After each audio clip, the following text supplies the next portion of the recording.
ये साधक जो अपनी दिनचर्या ठीक नहीं रखते, ये उनके जीवन के लिए बहुत हानिकारक विषय है।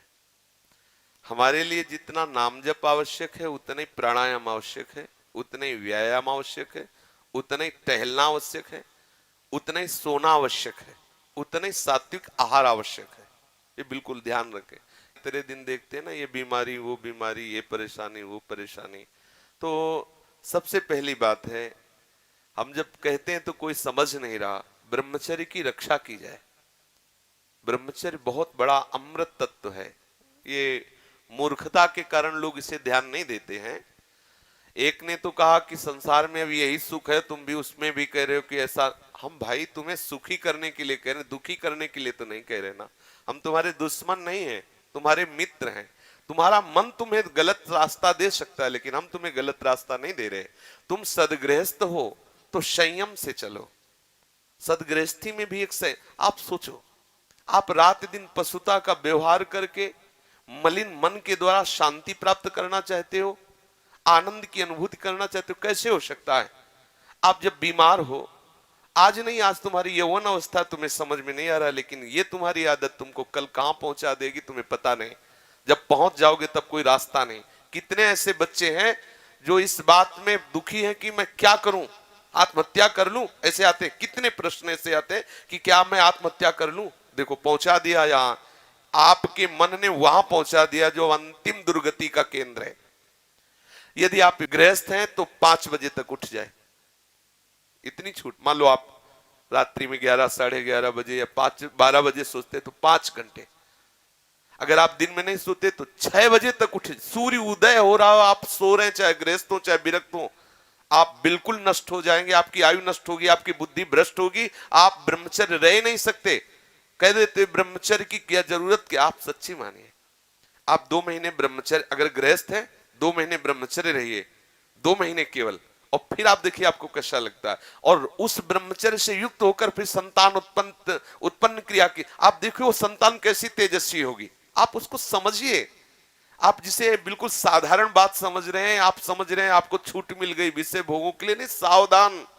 कुछ दिनों बाद आप ऐसे ऐसे रोगों से ग्रसित हो जाएंगे कि आप चलने लायक नहीं होंगे। आप खुद देख लीजिएगा, कुछ दिन बाद ऐसी आपकी इंद्रियां हो जाएंगी कि साधारण बातों में आप ब्रह्मचर्य रहित हो जाएंगे, सोच में ब्रह्मचर्य रहित हो जाएंगे, साधारण घर्षण में आप ब्रह्मचर्य रहित हो जाएंगे।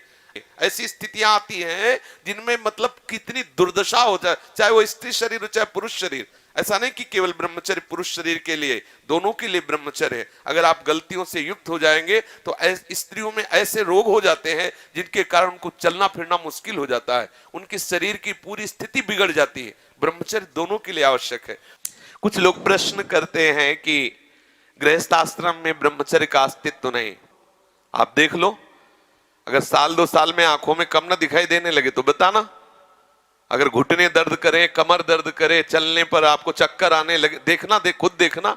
एक शरीर है, उसकी एक नियत क्षमता है, आप उसके अनुसार गृहस्थ का मतलब ऐसा थोड़ी कि तुम्हारे लाइसेंस मिल गया भोगों का कि तुम मनमानी गंदे आचरण करो और तुम स्वस्थ। शरीर है तुम्हारा, कोई सोने चांदी का थोड़ी बना है। सोने चांदी का भी घिसोगे तो पतला जाएगा, वहां नष्ट हो जाएगा। भाई किसी भी चीज को इसका एक संयम है। देखो हमने पढ़ा है, शास्त्रों में भी पढ़ा है, जब भगवान गरुण जी की उत्पत्ति करने का संकल्प हुआ ना कश्यप जी को, तो 10,000 वर्ष तक ब्रह्मचर्य रहे। और फिर जब माता विंता के गर्भ में आधान किया तो अरुण और गरुण जैसे महापुरुष पैदा हुए।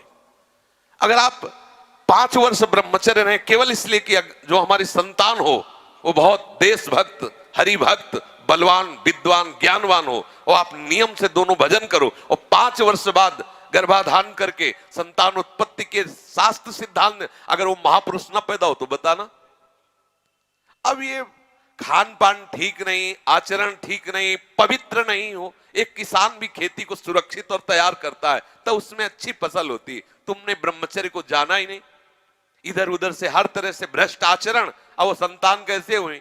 अब देखो हंसी मजाक की बात है, हम देखा गोदी में चश्मा लगा है, भगवान गोदी में है, शुगर है 500। अब बोलो इनको जवानी आएगी कभी? क्या हुआ? ये गलतियां हो गई, संयम बर्ताव नहीं किया गया, वीर में वो सामर्थ्य नहीं रही कि संतान को तेजस्वी ओजस्वी बना सके। अब इन बातों को कहा जाता है गुप्त रखो, गुप्त मरो। भाई आप जैसे कह रहे हैं सब कहने सुन, तो देख लो आगे तुम्हारे आ जाएगा। अगर उठने में तुम्हें तकलीफ ना होने लगे कहना, अगर बादाम ज्यादा खाओगे तो लीवर खराब हो जाएगा, देख कुछ दिन बाद देख लेना। ये जो लोग कहते हैं ना कि अरे बाबा लोग सब कहते हैं, देख लेना तुम्हारे पुरखा पानी पा जाएंगे। तुम तो हमारी आत्मा हो, इसलिए हम तुम्हें प्यार से समझाते हैं। जैसे हम कहते हैं तुम ब्रह्मचर्य रहो, हस्त मैथुन मत करो, गंदे आचरण मत करो, व्यभिचार मत करो।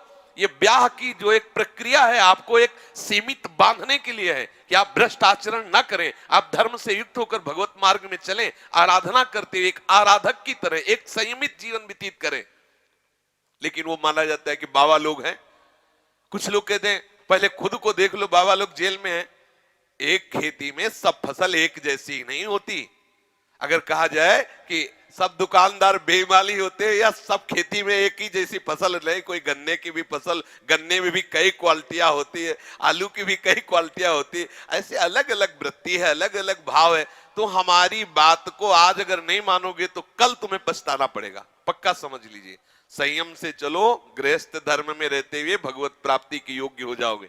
जब आपको ऐसा लगे आपके पास तो व्यवस्था है, लगा कि अब मैं नहीं रह सकता, तो भगवान ने आपको इसीलिए रास्ता दिया है गृहस्थ का कि आप पति पत्नी मिलकर के काम पर विजय प्राप्त करें। इसलिए नहीं दिया कि आप भ्रष्ट होते रहे। समझिए, आपके पास किला है, किले की आड़ से आप अपने को बचा सकते हैं, लेकिन विरक्त विरक्त मैदान की लड़ाई है। ये जो लोग कहते हैं ना कि गुप्त रूप से नहीं, भूल न दे कुमार, ऐसा नहीं होता।